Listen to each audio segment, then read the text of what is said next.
Good morning, everyone, and welcome to Coffee with Casey. We go over market conditions, market strategies, make people a lot of money.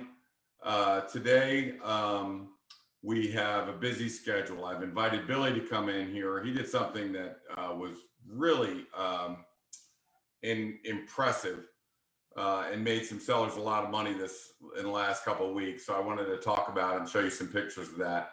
So we'll go over market conditions, the inventory, and then we're going to get right to some of the key things in fixing up a house and figuring out if buyers are still paying this premium of $100,000 to $200,000, and in some cases $300,000. So let's take a look. Let me go ahead and share my screen. Now, why is it that I'm so paranoid about inventory and why I'm so concerned and why I come on here every Thursday and talk about inventory and do so much work researching this? Because, again, I know they use it a lot, but they say, it's not my first rodeo. We got really hit upside the head in 2015 and went from a market that was great in early 15. And this is what it looked like in late 15. Now you'll see on the left-hand side, those are active houses in Vienna. And then you see the list price, original list price, the high school. But I did this way back in 2015. And if you look on the far left, it still says all these are active. All these are active. And we had 2 under contract. So if we go back, there was 65 homes that came on the market. 2 were under contract. Now, currently, we're at about an 8-to-2, 8-to-1 ratio where there's 8 homes under contract. There's only 1 or 2 available. So, Case, can you make it full screen? We're only looking at part of the screen. How about that? Yeah, that's better. Yep. Very good. So as we can see, bada boom, bada boom. So if you want to know why I'm concerned about inventory, it's because that can happen so fast your head will spin. Before you know it, you're behind the 8 ball. So let's take a quick look around and let's look at the market currently. So you really can't look at newspapers and you can't look at even the MLS. You have to do this work yourself. So what I do is I said right now is the 14th of April. Well, how many homes came on the market compared to the 5-year average in the first 14 days of April? So in Vienna, we're up 10%. Now for the year, we're down, and we'll look at that next. So Fairfax County as a whole was down 2%. So they're not really rebounding against the 5-year average. Arlington down 4%. And then over here, we see Prince William. Sorry, my thing is up 9%, 7% for Loudoun, and a total of about 2%. So none of these are indicating that we have a massive amount of properties that are coming on the market right away. There's no massive influx of inventory. So it's important to know where we are today, because Billy and I have to make decisions, and my agents have to make decisions every day of what we're going to put a house on. I mean, we launched, I guess, 6 or 7 houses last week. So this information is incredibly important. So where are we compared to year to date? So Vienna, we are still year to date from January 1 to April the 14th, down 25% from the 5-year average. 17% in Fairfax County, 11% in Arlington, 15% in Prince William, 17% is our average down. So are we still down? Oh, yeah, big time. Are we recovering? Slightly. This is not a massive influx of inventory. Slightly, right? So I think that, people have mentioned now housing bubble, and they're saying there's a housing bubble. Could rates flatten out?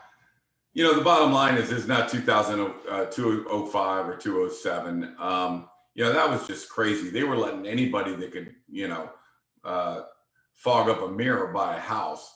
And so there was massive influx of people buying.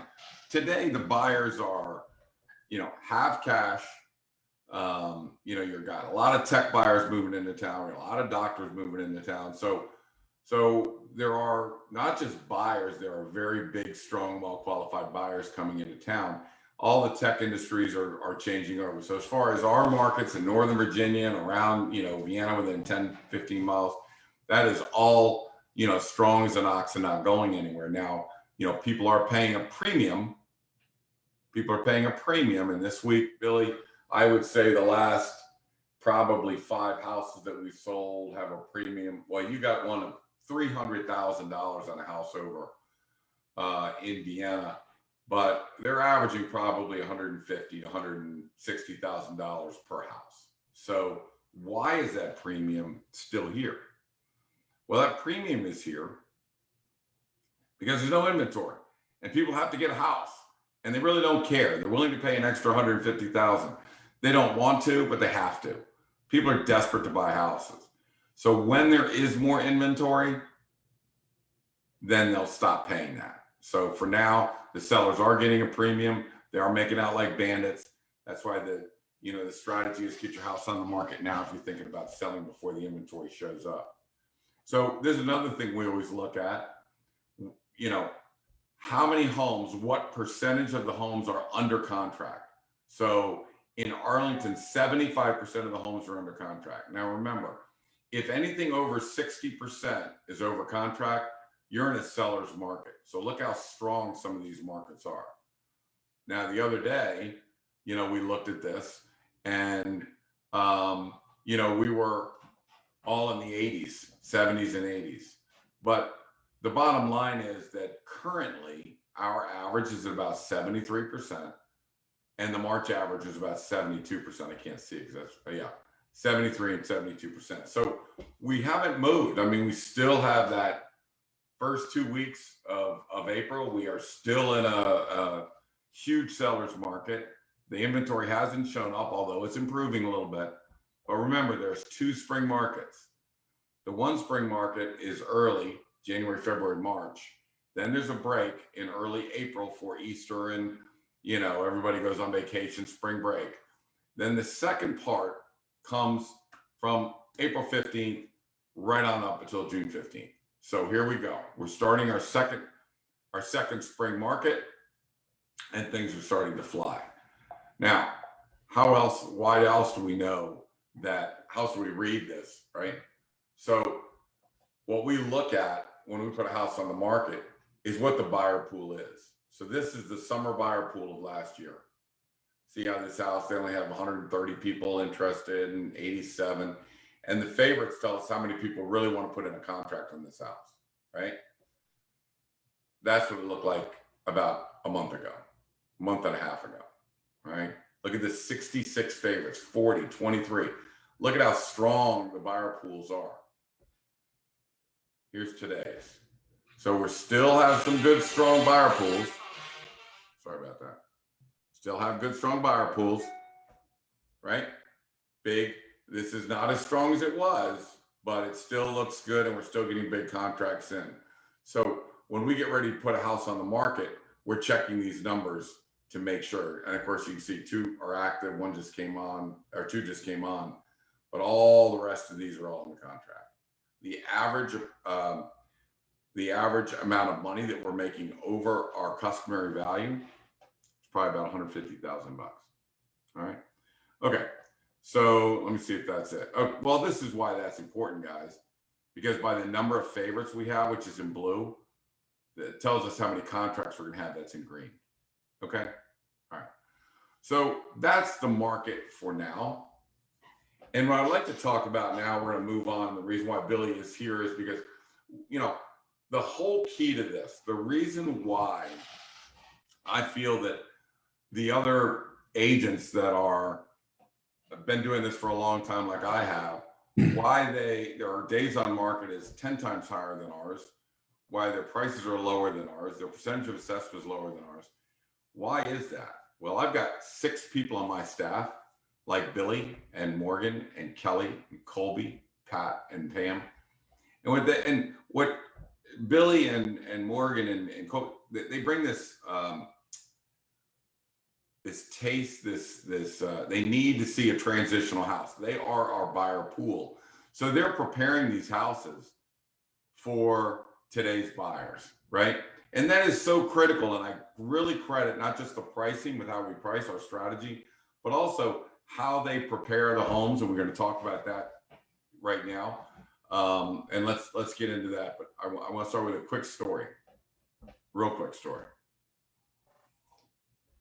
I didn't do last week Coffee with Casey because I was in Myrtle Beach playing golf. We had a golf tournament where we try and kill them and they try and kill us. And I was, my short game was horrible. It was absolutely horrible.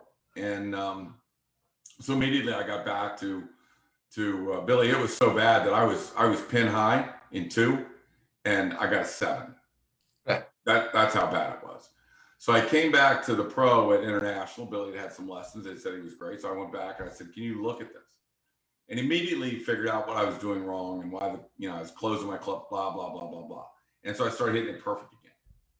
And the reason for that is that Tom is not doing golf as a hobby. That's his job.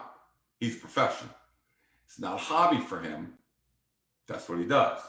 So he immediately fixed what I was trying to come up with every reason in the world of what I should do and how I should do it. And it just kept getting worse and worse and worse.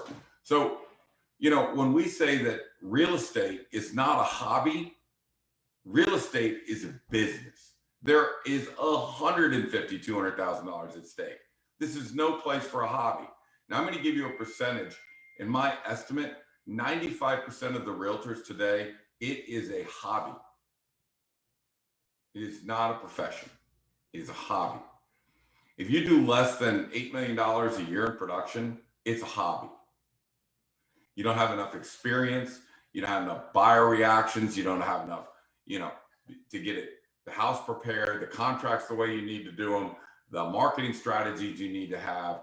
If an agent is doing less, and that's 95% of the agents out there. So when Billy and I or some of our agents are talking with the seller about something, we're giving them advice. It's like, hey man, this is not a hobby for us. This is our job. This is our livelihood. This is what we do for a living. And we really focus on it. So all I could think about, Billy, when we're out playing golf is how cool it was what you did to that one bathroom in Rose Creek. So let's go to some of these pictures, right? Here's a bathroom we run into. It's not typical that we, in a 2000 or a 1995 house, we run into bathrooms like this: gold, dark wood, the kind of the crummy marble countertops. And this is what it looked like, right? This is a $2 million house. That's what it looks like. So I think what Billy did was, and we had a big shower, which is all gold. Nothing we can do about it, not brass, nothing we can do about it. So we're trying to update this bathroom, and we made the determination that we really have to do something, right? So this is what Billy did. And Billy, if you could just describe how you turn that into that. Yep. So essentially what we did is first of all, the home is awesome. It's in Rose Creek. We had 100 people through the open house, about 40 showings this weekend. So, I mean, it's an awesome home. The whole home, it's a Renaissance build, 2005. So essentially what we did here was we needed to update the bathroom. So what we did is we took out the counter. As you can see, this is a quartz countertop here. We used quartz. We painted the cabinets. The wall color is Edgecombe gray. So we painted the wall Edgecombe gray, and Lancaster whitewash is its lighter brother. So we used Lancaster whitewash. And why we used that was because the tile is a little bit brown. So we didn't want to go stark white. So we used— Talking about the cabinets, you use that, Billy? Cabinets. Yep, the cabinets. Yep. So instead of painting them stark white, it would make the tile look really dirty. So we used a Lancaster whitewash, which has browns and grays and whites, which went very well with the quartz countertop that we put in. The quartz countertop was about $2,000. Painting the cabinets was about $600. And then, as Casey pointed out, we had a brass, the shiny gold shower, and that was about $8,000 to replace. So instead of replacing the gold shower here, you can see it has the brass gold shower. Instead of replacing that for 8,000, we painted the cabinets were about 600-700, and the countertops again were about 2,000. We put new mirrors in, as you can see here. That is the brushed gold. So that's the new modern gold. It's not the shiny brass, but whenever you walk into the master bathroom, your eye immediately goes to the new brushed gold as opposed to the shiny brass gold, right? So we put the faucets in, which are brushed gold. It was about $200 for both sides. You can see the new updated light fixture. Those were about, $100 a piece. The mirrors, these are big boy mirrors. They're 65 inches or 66 inches by 44 inches. So those were a little bit more expensive. I think they were about $350 or $400 each on Wayfair. But we really we revamped the bathroom as opposed to ripping it all out. This is a $25,000, $30,000 renovation if you want it to. Yeah, when you've got a $2 million home, you're talking about a minimum of $40,000-$50,000 in that bathroom. Yeah. So instead of sinking $40,000 into a bathroom, which would be a big capital investment, which me and Casey really never do. We did a cosmetic improvement to a capital bathroom, right? So instead of ripping it all out, we put $4,500, $5,000 into the bathroom. And it really whenever you walk in, it looks like 2022. It looks like a $2 million bathroom. And yeah, the knobs here, so these knobs are in a shadow. That's a pretty bad picture of them, but they're the same brushed gold as the mirror, light fixture, and faucet. And you can see, it plays really well with the older brass. That's, the 2005 brass, the shiny gold. We didn't want to rip out that glass. That glass to rip out is $8,000. So they didn't want to spend the $8,000. So instead of ripping out the plumbing in the tub, we put in new mirrors, light fixtures, plumbing fixtures, hardware, and two countertops that we spent $4,500, and it really it went from a kind of what are we going to do with this bathroom to this looks awesome whenever you walk in. It went from a bathroom where you were going to have to do something. You had to put in $40,000 or $50,000. So if a buyer walked into the bathroom that looks like that, they're automatically going to say, this is going to cost me $40,000 to $50,000. And guess what? I don't want to do it. Nobody wants to do this, right? Nobody wants to walk into that in the morning, right? Because that's just a dated look. So now it looks like that. And now it's something totally acceptable. And I will be honest with you that I believe that the seller had, when we were first talking, I'm also going to show you what not to do here in a second. But the seller, when we were talking, was talking about a number that he was going to get off market. A realtor had a friend who was going to try and buy the house off market, right? Yeah. So we made this, Billy, was, I don't know what that means. Yeah, anytime anybody tells you to sell your house off market, they're losing you money, because every time I hear someone say that they're going to get an off market deal, it's just awful for the seller. It's great for the buyer because they don't have to compete with 10,000 people.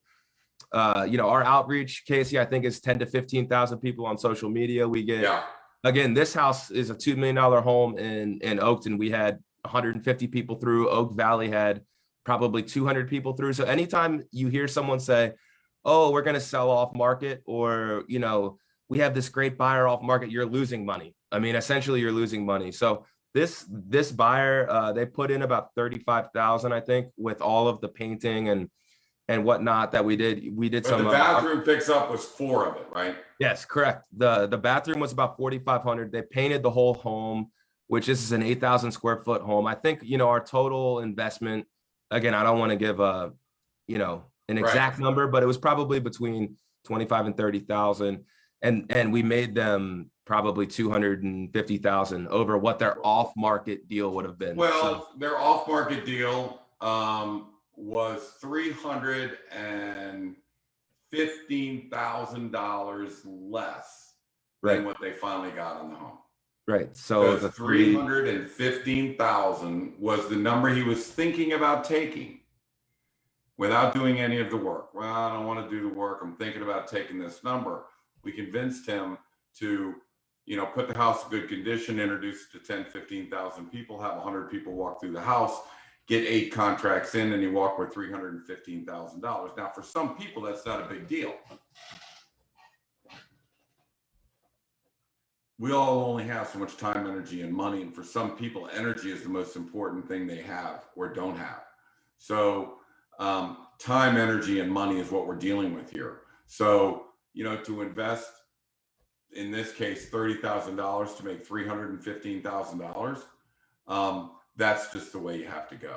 And again, and Case, most of our homes don't require 30,000. I mean, this is a really big home. We did some hardscaping outside, which has everybody. $2 million house. Yeah, it's a $2 million house, and we did some hardscaping outside, which is very expensive. And this bathroom, I mean, that's $5,000. But I mean, most of our homes require about 10 to 15,000. But anytime, and again, on the other listing that I had, they were getting offers 200,000 less off market. Oh, we have these great off market offers, 200,000 less than what we got this weekend. So anytime you're selling your home off market, we got this great off market deal, which I hear all these realtors all the time.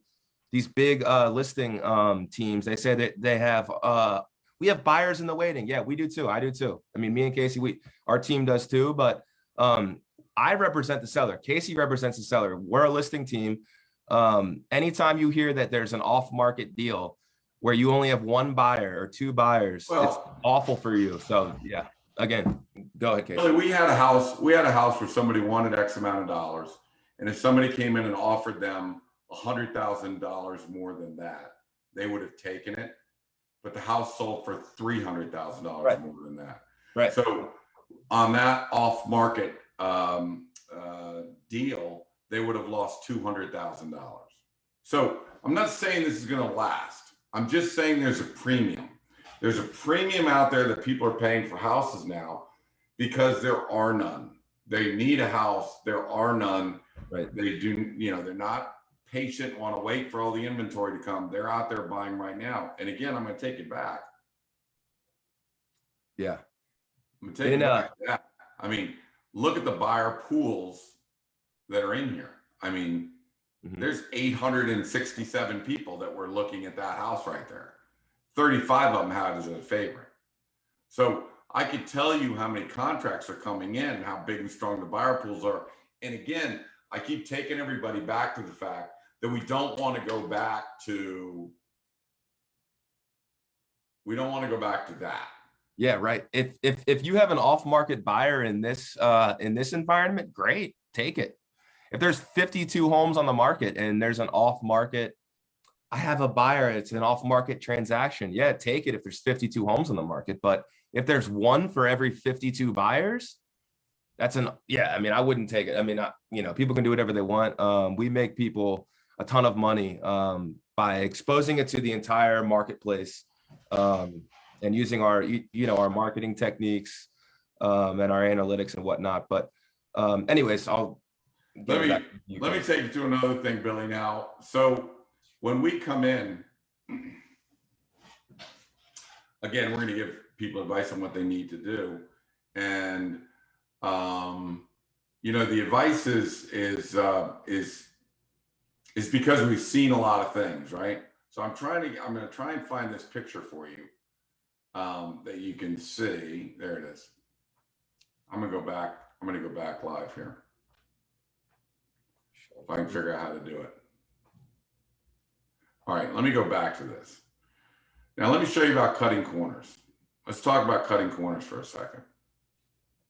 Oh no. Yes. That's the first picture you're going to see. Now, what's wrong with that picture, guys, is if a seller doesn't want to paint something and says, no, we're going to leave it there. Look at that first picture. It immediately is off balance. So again, I'm a symmetry person. and buyers are symmetry people. You know, it has to hit their eye correctly. You can't have blue on one and a grayish on the other. I mean, if the right is going to be grayish, the left is going to be grayish. So, you know, it was a determination. Maybe the seller didn't want to paint that room and they just painted it and it's a good paint. But that picture, you know, I wouldn't allow, right? So I called the painter and I said, get back in there and hit that room over there and paint it the same color as the one on the right. So that when people walk in, everything is pleasing to the eye, right? It just looks, right? The symmetry is all right. I've got maybe an edge comb in the hallways, maybe a Revere pewter on the right, Revere pewter on the left, where they balance each other out. You can't have one without the other, right? So if we're gonna go, you have to go all the way. Now, Morgan the other day, and again, guys, you know, incredibly professional as how you guys do this. We went in and it looked fine to me, the 64-year-old, where we had yellow and we had some kind of tans, and I was fine with that, right? Morgan was not fine with that, and it was just a yellowy house. It just felt like yellow, and so she had the grayish in the hallway and the foyer and all of that, and it tied everything in and took it from a yellow house to a tannish grayy house, and it looked perfect and it showed well and it was awesome. So again, the 64-year-old listing agent will walk in and go, that looks fine to me. A 64-year-old seller says, that looks fine to me. But guess what? I'm not the buyer of that house. Billy's the buyer of the house. Morgan's the buyer of the house. Colby, Kelly, they're the buyers of that house. So the difference, you know, yes, you know, the pricing models are great. The pricing strategy is awesome. The way we do contracts, fantastic. You know, predictive analysis, all of that's important. But I will tell you that a majority of the credit is for the preparation of the homes, so that when those 30-somethings walk in, everything hits their eye. So we had one house, I'll just give you one example. We had one house where we walked in, and it was a very, very nice house. And it's coming on the market soon. But it did have faux finishes a lot, but it was very tastefully done, right? It's all tastefully done. So we couldn't really introduce any of the grayish paint because, Billy, as you and I know, if we go someplace, it doesn't, you got to tie it into everything, right? So Right. There was no grayy paint there was nothing you could paint without painting it all, right? Because it just had a motif working in that house, which looked great, right? So we went with the hardware and the lighting fixtures for the complements to what they had. So if you have the paint that may be from a different era, but the lighting fixtures are all modern, the carpets are modern, and the hardware was modern, we used oil rub bronze, which tied it all together into that newer look. You know what I mean? Billy, you're involved with this one. You're the one doing it, right? Yeah. Yep. So there was nothing we could actually see where we could say how you can, if you're going to do it, you got to go all the way. And I just couldn't see going all the way on that house, you know? So I'm anxious to see the before and after, where you can take that home and take away the older lighting fixtures and bring in new, older carpets, bring in new, older brass hardware and bring in new. So do you have any estimate of what the investment in that house is going to be, Bill, in the hardware and lighting fixtures and carpets and stuff like that? I think we gave it to her. It was about like 4,500, 5,000, Yeah. but she's going to do a couple different things in the bathroom. Okay. But yeah, I mean, for hardware, it's about $35 a door. So that size home, there's about 50 doors or 45 doors in the home. Yeah, it's a pretty big house. So, yeah, so $35 a door times 45 doors. And then the light fixtures are about 5, 5, 3, 3, probably around 2,000. So yeah, I mean, and then she's going to paint a couple rooms. But like you said, once you touch one thing, it makes everything else look old. So it's hard to paint one room without painting the whole home, because then we've learned, Case, in the past, if you touch everything but you don't touch something, then that something looks old and dated. So, Right. but yeah, it'll probably be around $5,000 or $6,000. Yep. Well, and there's two things, we run into this all the time. We had sellers that didn't want to live in grayish. They Right. painted it white. And, I'm today you can get away with making mistakes like things like that, which you really can't. There's two reasons to paint. One is to bring in current colors. The other is because it's beat up and it's just time for fresh paint. But the biggest part of that is introducing current colors. White's not the current color for those walls. It's the house is whitewashed. So, we're getting to the point now where you can make mistakes and you just don't make the $150,000 premium. That's fine. But I'm telling you, it's within 2 months, it could be. That's the difference between selling your house and not selling your house. There's $150,000 at stake. And should you not take the advice of professionals? Should I look at Tom and say, you know what, Tom, you don't know what the hell you're talking about. I'll fix it. I'm still sculling balls over top of the green. But he made 2 adjustments. Billy, you saw it. He did it for you. Yeah. Made Yep. 2 adjustments, and before you know it, took him 5 seconds to see what I was doing wrong. So it's the same way when we're working on these houses. It's not a hobby for the team. We do 120 houses. This year is going to be $150 million, and we do it every day. And we know what the sellers are looking for. We interview them every day. Every weekend, you guys are in open houses. Billy, you were supposed to be away last weekend for a golf trip too. Mm-hmm. And you decided, you had a couple of big houses, being one of them. And you did the open house, you met the 60 people, and we got a huge premium for the house. Mm-hmm. So, there's time to hit them and a time not to, but that's the kind of professionalism, Billy. That was a nice move on your part this weekend, by the way. That was a big deal. So as far as the market is concerned, everybody, we're still behind 15 to 25% of our inventory. We're still getting our premiums.